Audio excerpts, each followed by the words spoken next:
Группа туркменских паломников отправилась в королевство Саудовская Аравия для совершения хаджа в Мекку и Медину.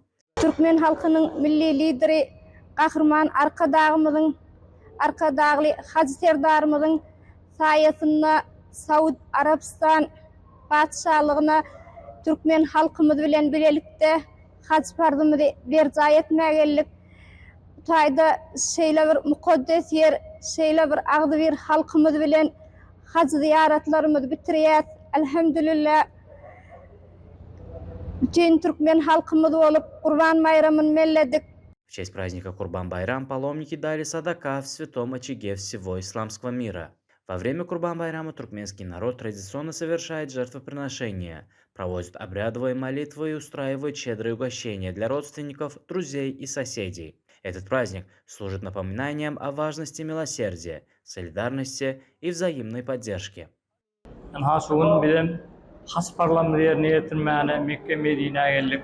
Has parlamenty tuav edip yerine getirip Allah azam Hudayın halan günlerine bütün Türkmenistan'ın halkına, Türkmen iline, o dostlarına, doğanlarına aslanma o dilekler ettik. Allah azam mehriban, arkadağlı, serdarımızın ömrü uzak olsun. İyil vakitli tutcan işlerine Allah'a rıvasık verdin.